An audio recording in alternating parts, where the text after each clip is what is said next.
For most of us, home exists as a sanctuary that keeps the world outside at bay. For some, eerie sounds and visions turn their safe havens into prisons of fear. They believe that ghosts are living out a curse to inhabit their homes, forcing them to confront the haunting terror of the unexplained.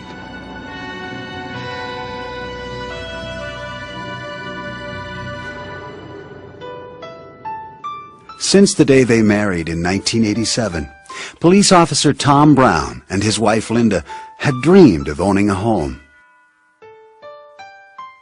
In 1996, the Browns, with their 2 children, moved into a 3-bedroom brick house on Twin Oaks Court in East Peoria, Illinois. Their dream had finally come true. It quickly became a nightmare on the very first night in the house. Tom and Linda were fast asleep when violent noises rose from the basement 1 floor below. It sounded like somebody was going through all of our stuff in the basement. I got up, I thought, can't be. So I went downstairs, and you could hear just plain as day, somebody's moving boxes around, throwing stuff around. It sounded like somebody was mad, just throwing stuff. Nothing's moving. Nothing's going anywhere. You could hear it, but you couldn't see nothing.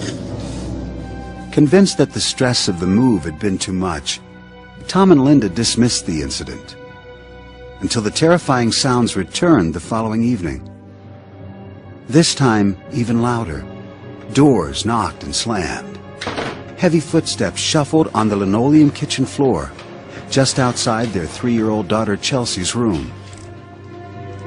I heard squeaks on the floor, and it was just like someone was walking in the floor. I kept hearing these noises again, and I was just really scared. And I went back in, I sat on the edge of her bed, and I still didn't see anyone out there, but I heard the noises, and it was unbelievable. But it was like someone was watching Chelsea and I. Tom and Linda were beginning to believe that someone was watching them, someone they couldn't see. Then one night, Tom caught a glimpse of something he'll never forget. And the cat is in the living room, hissing and screeching and that, like he's in a cat fight. And all of a sudden, I saw this person dart into my son's bedroom. I got up, I ran in there as fast as I could. Nobody, nothing. I checked the closet, checked the bed, checked everything, and there was nobody anywhere. The Browns, who had always been skeptical about ghosts, began to fear that their new home was haunted. I tried to be rational about it and try to figure out what was going on, and I never could come up with anything. Frightened by the strange occurrences, Linda, who had become a believer, desperately wanted to move. I had it. I told Tom this was our first house, and I said, we're moving. We are moving in springtime. I said, that's it. I can't handle hearing things all the time and scaring me half to death. Tom, still searching for an explanation, went across the street to talk to Shirley Venyak. Her son had sold the house to Tom. Well, I asked Shirley about noises or ghosts or anything in that, and she had got this dumbfounded look on her face like, I can't believe you said that. And then she said, you hear him too. Shirley told Tom that her parents had built the house and lived there until the late 70s. Her father, Stuart Wall, known as a caring and generally happy man, suffered a stroke in 1974 that left him disabled and deeply depressed. The thought of being a burden to his family gnawed away at his will to live. One evening, he walked to the closet of the back bedroom, where the Browns' 2-year-old son now slept, pulled the belt from his pants, and hanged himself. Shirley discovered her father barely alive and cut him down. As he lay dying in her arms, she thought he was trying to say, I'm sorry. He never did. Shirley told Tom she believed the spirit of her father was trapped in their house, still trying to say, I'm sorry. The story finally convinced Tom that he and his family were living with the ghost of Stuart Wall. Tom felt helpless with nowhere to turn until he read in the local papers about a man who investigated hauntings. Rob Conover, a former private investigator, used to dismiss those who believed in ghosts. Until one night when he set out to prove that a so-called haunted building was a fraud. I was very sure there was nothing there, and things started to happen to prove otherwise. I walked through the door, and as I did, it felt like thousands of little cold icicles blew through me. And it got quiet. And I said, they're gone. And I think it was at that point, I said, there's something to this. And when I came out the next morning, I had a whole different attitude. This experience made Conover a believer, forcing him to change his title from private investigator to paranormal investigator. From then on, he devoted himself entirely to ghost busting. After he spoke with Tom about the supposed ghost of Stuart Wall, Conover reluctantly agreed to investigate. There are a lot of times I have to go tell people, no, you don't have a spirit. This is what's making the noise, whether it be a unruly refrigerator or air circulating through the vents at a certain time, causing a sound that sounds almost human-like footsteps or moaning or screaming or things like that. The Ghostbuster claims, however, that he can tell when a ghost is real. He says he is sensitive to what he calls energies in houses that contain spirits. He searches for supposed cold spots, which he says signal the presence of a ghost. When I walk into an area where there's a spirit, there's a feeling that comes over me that is very hard for me to describe. The closest I can get is to say it's like a cool electrical shock without any pain, from toes to head. After the initial interview with Tom and Linda, I did a walkthrough and definitely picked up feelings. This is the room where it took place, isn't it? Conover sensed the ghost in the same places where the Browns had heard the noises.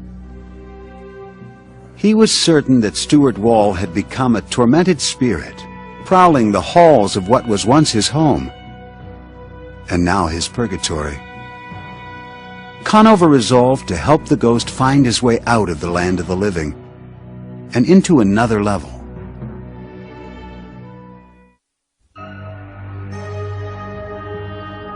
Paranormal investigator Rob Conover arrived at the Browns' house armed with equipment to do battle with the ghost of Stuart Wall. 20 years before, Wall had committed suicide in the back bedroom.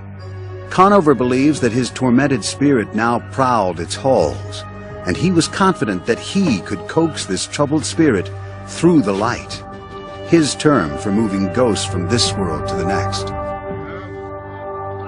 When we pass away, we're all confronted with the light.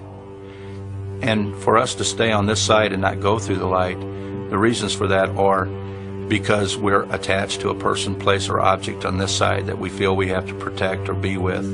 Conover and his assistant began to walk through the house looking for Stuart's presence. Tom Brown, the owner of the home, and Shirley Vaniak, Stuart's daughter, followed closely behind them. I felt Stuart's presence. These stockings began to go back and forth by themselves. And I said out loud, so Stuart, you have my attention now. Do I go in the house or do I go in the basement? And at that point there was a loud bang in the basement. So we went down into the basement and his presence felt big time. They focused a video camera on the room, lit several candles, and turned out the lights.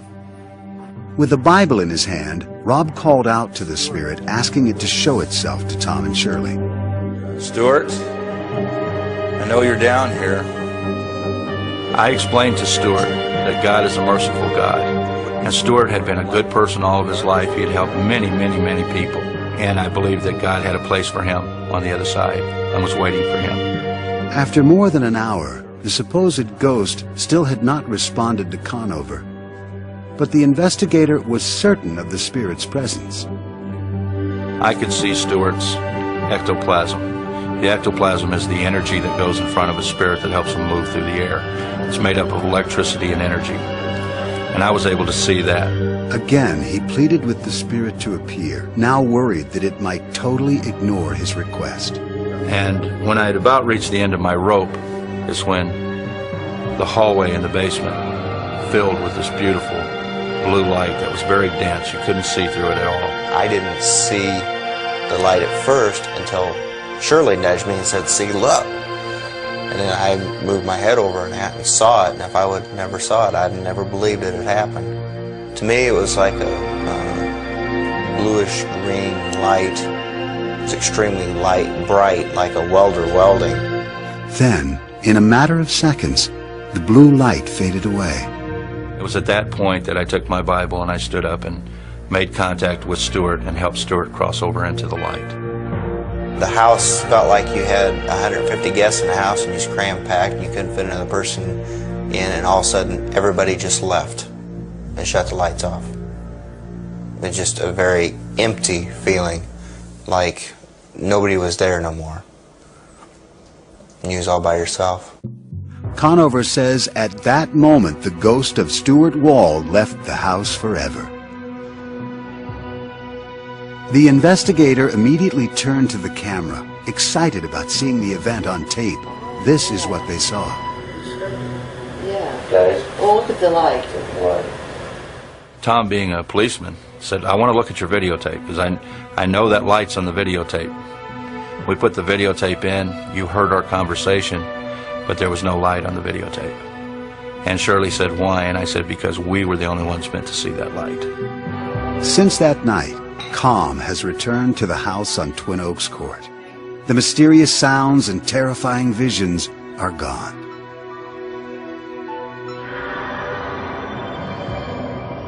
Did the ghost of Stuart Wall pace the floors of this house? Was that spirit finally ushered to another world during this ritual? Skeptics say emphatically that ghosts do not exist, and that logical reasoning can explain all anomalies linked to spirits. Professor of psychology Terence Hines believes the Browns' ghost is a figment of their imagination. When you go into any new house, new to you, there are going to be strange sounds and events that you're not familiar with. And so if you go in thinking, my God, somebody committed suicide in Johnny's room, and you hear something odd, it's very easy to think, wow, maybe that was a ghost. It was particularly easy for Linda Brown, who had grown up next door to the Walls and was 6 years old when Stuart Wall committed suicide. As a child, she didn't know how he died, but as an adult, she learned the tragic truth. Hines thinks this must have contributed to Tom and Linda's conclusion that the strange sounds and visions were caused by a ghost. Hines says this is natural. The human mind is actually pre-programmed to enforce order under strange experiences. The human brain is set up to create perceptions, especially when we're faced with kind of random nebulous stimuli.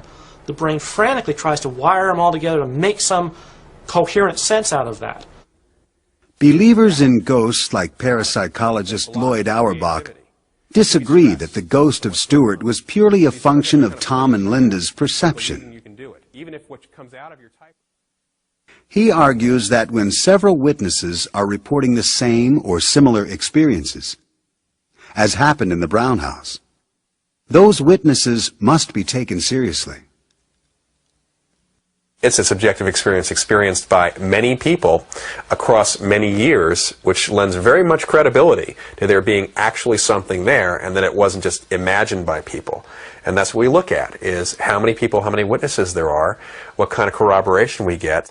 Witness testimony in hauntings seems to be fairly consistent. Eyewitness testimony is unconvincing because you can get eyewitnesses who will swear on the proverbial stack of Bibles that they've seen things that we clearly know don't exist. For example, you can find, if you go back to the Middle Ages, you can find people who swear that they saw witches flying on broomsticks across the sky. And I have no doubt that they really think they saw that. Conover and the Browns are certain they saw a blue light. But Tom Flynn, a skeptic who has examined hauntings, says that if they did, it should have shown up on their videotape. Video cameras respond to the same spectrum of colors that the human eye does. So if you're pointing a video camera at something and you see a blue light, so should it. So I think it's very revealing that these three people report that they've had this experience, and yet their own videotape doesn't verify it. Flynn also says that several of Conover's claims that he feels a presence can move spirits through the light, and is able to see ectoplasm, are based on mythology commonly used by those who believe in ghosts. One of the stock tricks that spirit mediums would do at their seances, starting about in the 1860s, was to produce ectoplasm. We know now that 19th century mediums were using sleight of hand tricks, but out of this came the tradition that this ectoplasm, this kind of semi-material stuff, existed that pertained to the ghosts. Believers say that Conover may be relying on terms from popular culture, but his ritual appeared to be effective. Since Conover's visit, the Browns are no longer plagued by mysterious noises and phantom footsteps.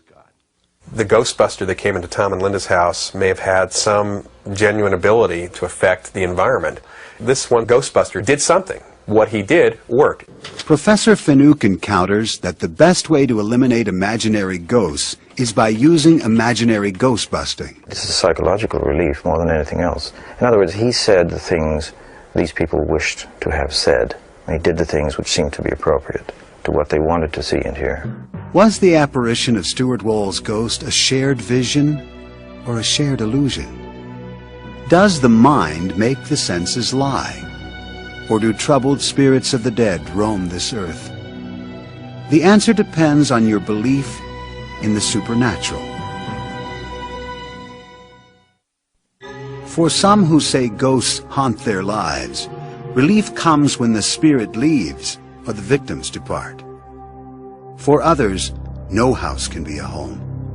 For these families, there is no respite and no escape.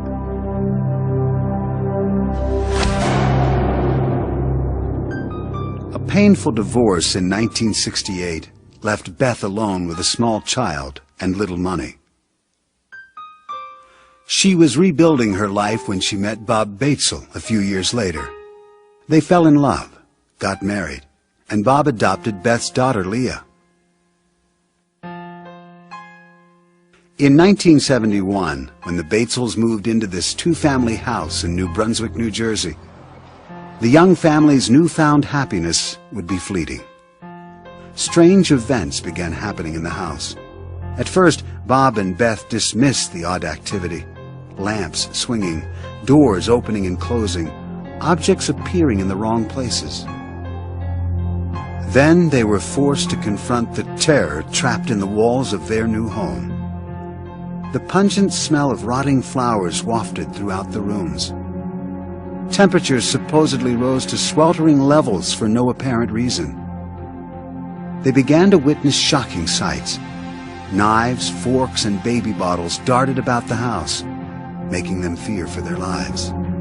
I felt very scared, unsafe, undermined. You didn't know what was coming next, and that's a very undermining feeling of never knowing that the ground or the rug is being pulled out from under you. So you didn't know what to expect, so you were always aware. So the stress level was very high. The ghastly events escalated. The Batesels claimed they were attacked by small objects hurled about the house by unseen forces. I had some friends over for lunch, and just out of nowhere, the bathtub stopper, a round bathtub stopper, just came flying between two of us that were seated at the table as though someone just threw it. The moving objects became even more threatening.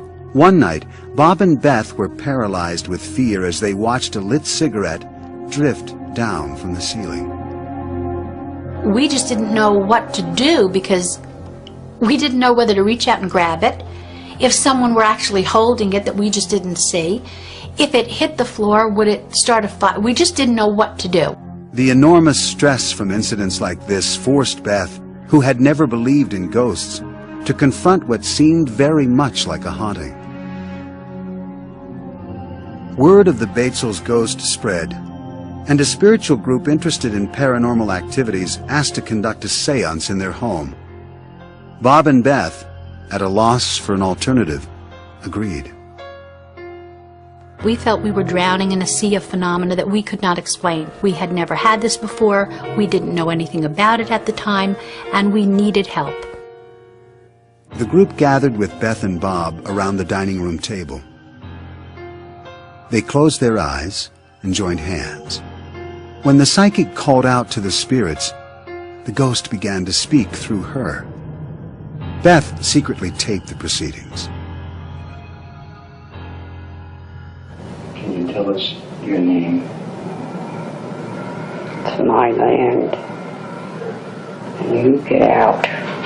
Well, if we could investigate to see if it is your land, maybe we would be out, but you'll have to help us and tell us what your name is. My name is George Baxter. George Baxter? This land belonged to me. I bought it in the year 1872. Now you look that up, mister. We will, George. The next day, Beth went to the New Brunswick Library to research the history of the house. She discovered a George Baxter had bought the land in 1872. Beth was stunned, but Bob remained skeptical until a few weeks later, when they found threats written in lipstick and marker on the walls and mirrors. Now Bob was certain that his house was haunted.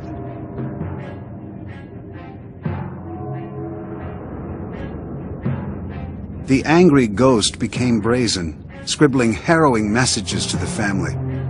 What you see here are the actual notes that Bob claims were written by the ghost. As the alleged hauntings escalated, the Batesels could no longer keep their 8-year-old daughter safe from the ghost. I knew something was going on. You'd have to be an idiot not to know something was going on when on your 8th birthday you wake up in the morning and there are red crosses all over the walls and the words "Go Dead" written. In 1972, Beth gave birth to their second daughter, Lisa. The threat to both children loomed larger. According to Leah Batesel, by that time the ghost had already done irreparable damage to her childhood. It is a hell house. It's the house from hell. As far as I'm concerned, that house destroyed what prior to moving in there was a normal 4-year-old girl. I hate that house. Beth grew to hate the house too. She knew her daughters were frightened, and she felt that she had no way to protect them.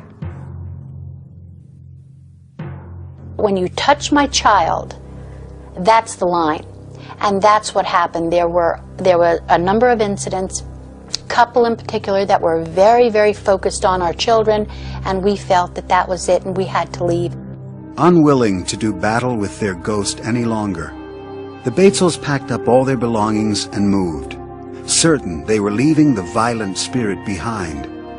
Their desperate attempt to escape only took them deeper into the mystery.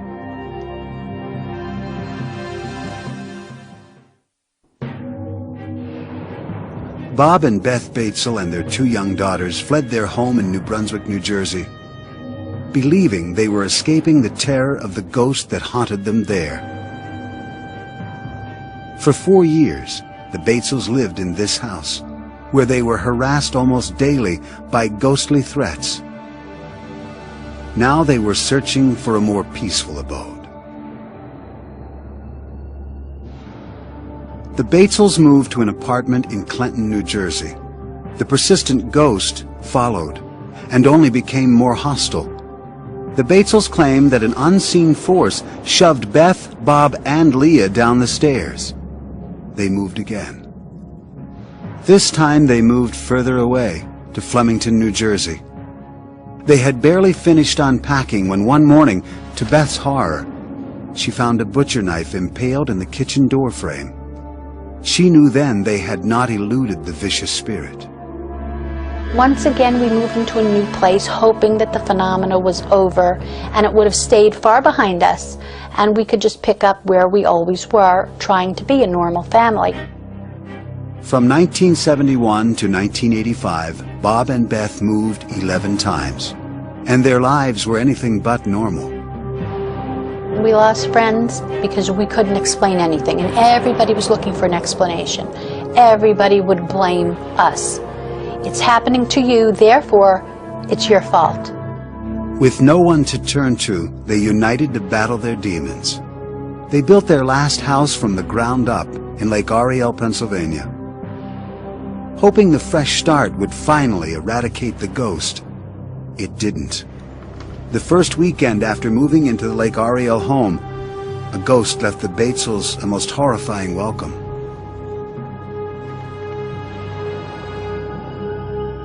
It was well past midnight when the Batesels were startled out of bed by hysterical crying. Rushing to their daughter's room, the Batesels found her terrified, screaming that her cat was hanging by its neck from the doorway with its eyes gouged out. The Batesels saw nothing. This ghost-like apparition had disappeared. Several nights later, the Batesels were again startled out of their sleep as the glass in picture frames hung in the living room spontaneously exploded, shattering glass throughout the house. It's really difficult to describe how you feel when you're in the middle of a whirlwind. But we have stopped asking why because we're too busy dealing and living with it. Most reports of hauntings link the ghost to a place. The Batesels believe that in their case, ghosts come to them. We have come to understand that there are hauntings which are attached to a particular place and remain. And then there are hauntings that seem to be the people. The people are haunted, not the place. So no matter where the people go, it doesn't matter. They will still be haunted. From everything that has been done and tested and what we've been told, I seem to have some kind of presence. I am some kind of magnet that seems to attract these spiritual things. The Batesels, physically and emotionally exhausted, say they can no longer try to escape the ghost. They remain in their Lake Ariel home, resigned to its hauntings and uneasy about what may lie ahead. Do the Batesels somehow attract hauntings and spirits wherever they live? Or do they create their own demons? For scientists like Nobel Prize-winning physicist Leon Letterman, the answer is simple. I would just flat out say, you don't have haunted houses.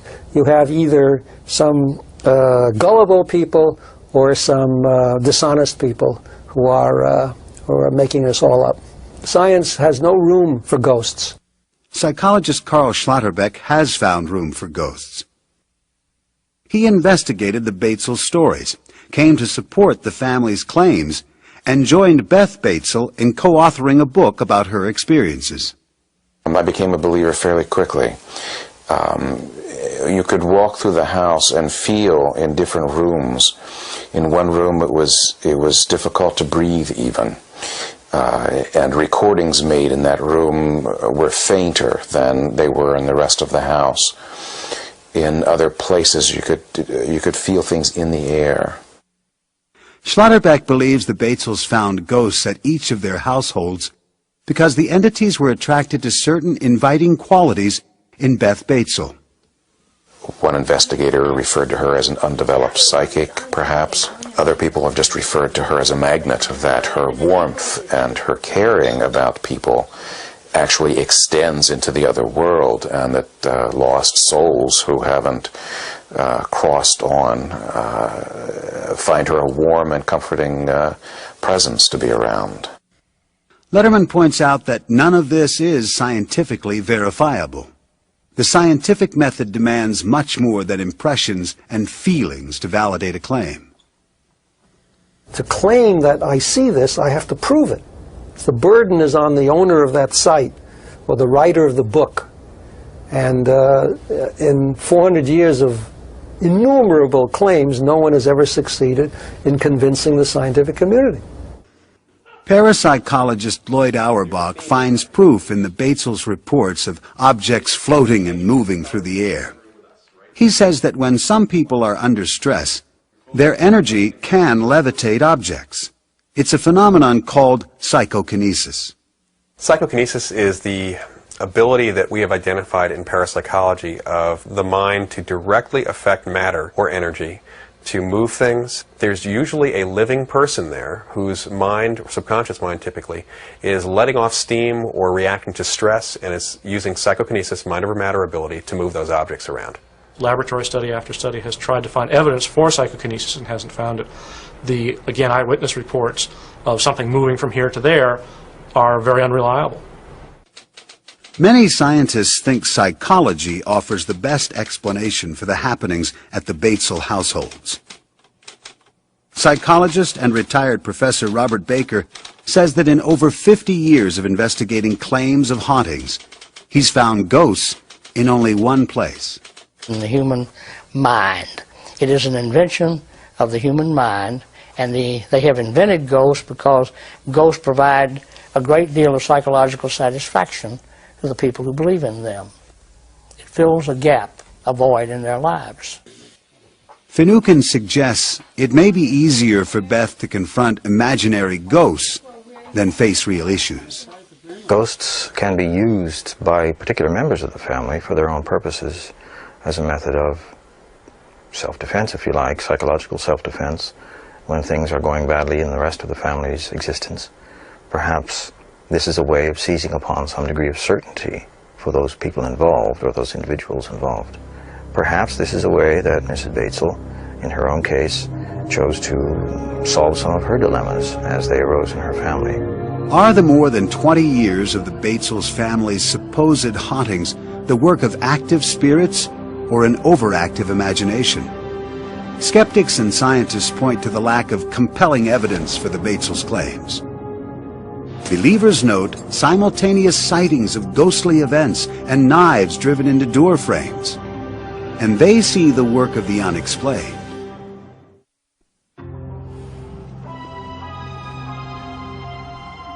For centuries, Native American elders have passed down legends that tell of hidden places deep in the mountains of Colorado. For the spirits of the dead, these sites are sacred portals that provide passage in and out of this world to the next. For the living, these places are mysterious gateways that offer a glimpse of the unknown.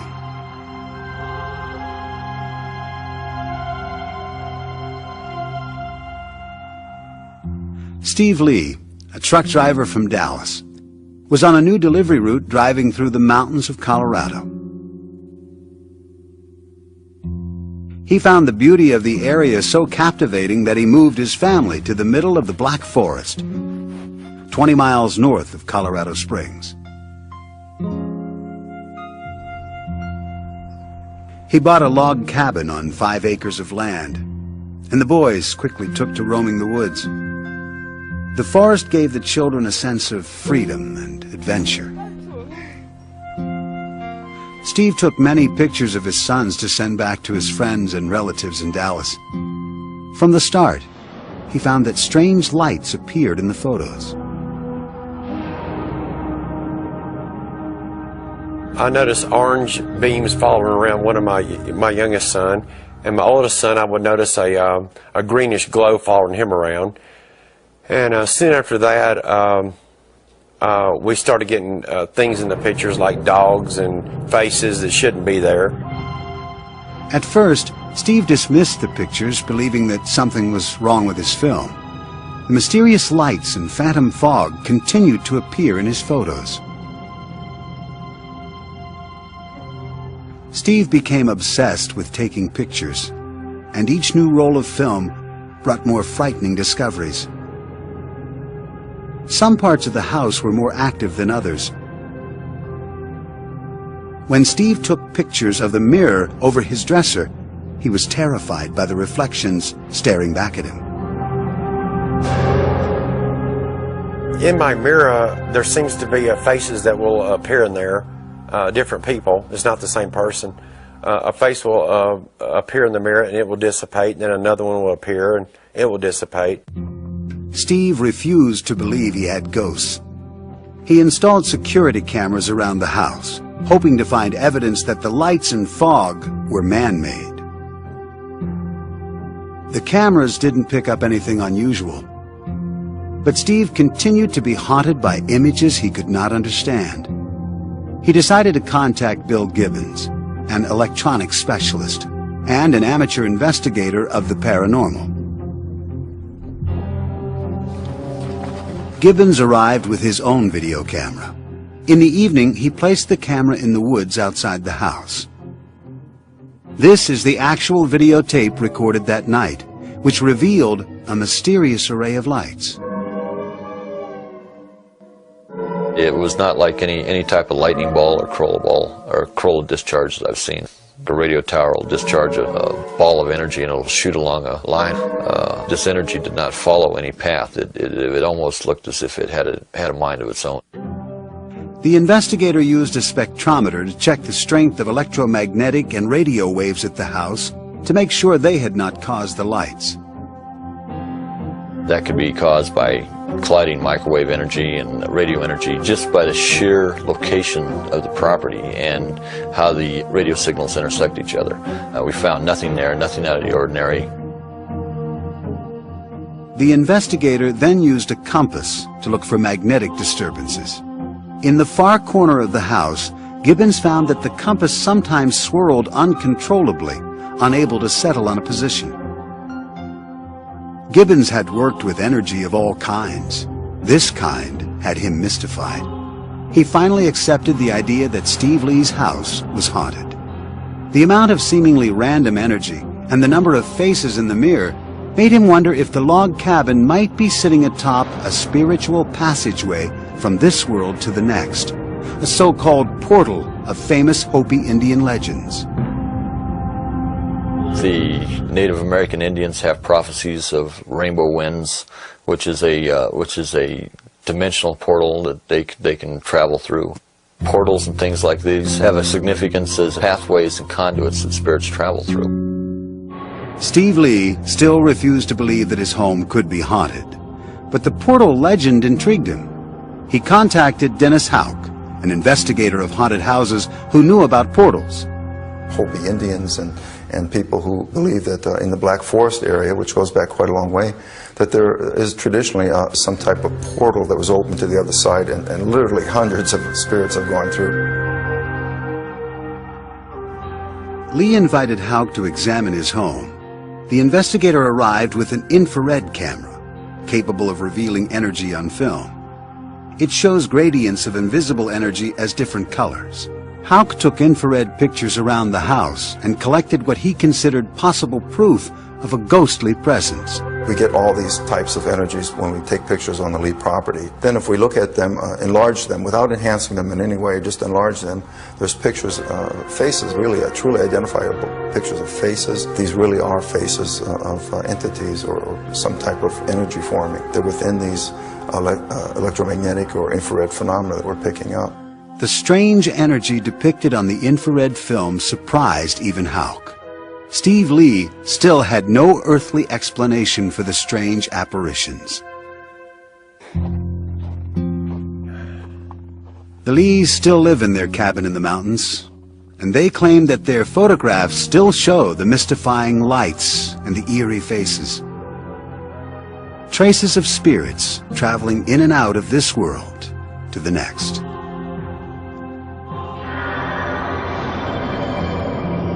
Is the Lee house filled with spirits moving through a legendary portal?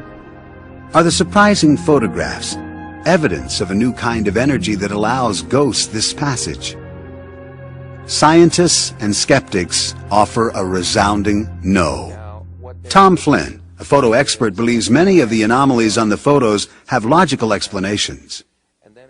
I've examined the Lee pictures, and I find far more evidence of common camera problems than of the supernatural. I think that most of these mysterious fogs are various items, including the camera's own strap, that stray very close to the camera, so close that they go out of focus, so close that they're blasted bright white by the on-camera flash. It also creates a lot of lens flare. And that's where you get the characteristic little round transparent circles that kind of glow whitish. Those who believe that this Colorado house may be sitting on top of a spiritual gateway say that Lee's photos may have captured the portal in action. I believe photographs can catch things. I've seen photographs that have cut other dimensions before at other places. And be it through a mirror or through some type of very, very fast-speed film, we see ghosts or have ghost apparitions in certain areas because the energies there allow that materialization to happen. Physicist Leon Letterman argues that if believers say there is an energy portal at the Lee house, then they must base their claims on accurate principles of science, not ghostly photographs. There are many, many unknowns in science, but there's a difference between a scientific unknown and a claim that there are sacred spots or haunted houses which can't be authenticated by science. They're just natural phenomena that are misinterpreted by people who desperately want to believe that and have no idea of how science works. Neuroscientist Dr. Michael Persinger does know how science works. He says that geophysics can explain the mysterious lights on Steve Lee's property. When you have geophysical forces focused, even small ones, little teeny ones from the point of view of geophysics, but when you focus them into a small space for a brief time, you can get tremendous magnetic fields generated. If that takes place, you can get fluorescent and light thresholds generated, very much like a will-o-wisp or electrostatic discharges. And if it's above the luminogenic threshold, you can photograph like any other kind of electrostatic phenomena. Persinger says that these strange anomalies in the Earth's natural electromagnetic field are found in many supposedly haunted sites. And sometimes they intersect with the brain waves of people who live there, producing haunt-like feelings. It's a theory he has tested in his Sudbury, Ontario laboratory. Many of the kinds of patterns of fields that are generated in haunted areas that we have found are very complicated. Brief, transient fields, erratic shape. If these forces stimulate the brain, you could have feelings of a presence, the sounds of footsteps or movements or voices, and of course that ever-present presence, that there's something looking at you. All of these symptoms mirror events described by the Browns at the height of their supposed haunting. This might also explain why Beth Batesel is not able to escape the ghosts that have haunted her for more than 20 years. Certain highly creative people are more sensitive to these mysterious geophysical forces than others, a fact that for many believers justifies their claims of ghostly encounters. Even though people are sensitive, it does not mean that they're crazy. It surprises me the number of people that have come out of the woodwork to tell me about a light that they've seen in a dark room or a deceased relative that has come back to visit them. And so that this is a much more common phenomenon than we think, but people are hesitant to talk about it because of the implication of some kind of psychopathology. Some skeptics think that belief in ghosts persists even in the face of scientific skepticism because it stands as such a deeply held cultural belief. In a sense, ghosts are in people's heads, but in another sense, culturally and socially, they do exist for them, and indeed for many other people in that society. They are human constructs. So is music, so is poetry. I mean, we have to accept these things, these ghosts, all to be respected as creations of the human mind. Believers object to the idea that ghostly encounters are creations of the human mind. Rather, they insist that hauntings deserve respect because the restless spirits are real. When you come face to face with it, then you have to deal with it as reality, because when you're face to face with something, it is reality. From restless spirits to ghostly gateways, hauntings have the power to instill terror and fear in those who believe in them. Is the ghostly presence actually the work of our own creative minds? Or is it the labor of troubled spirits cursed to roam the earth? For those who have experienced a haunting presence, they know they are living on the threshold to the unexplained.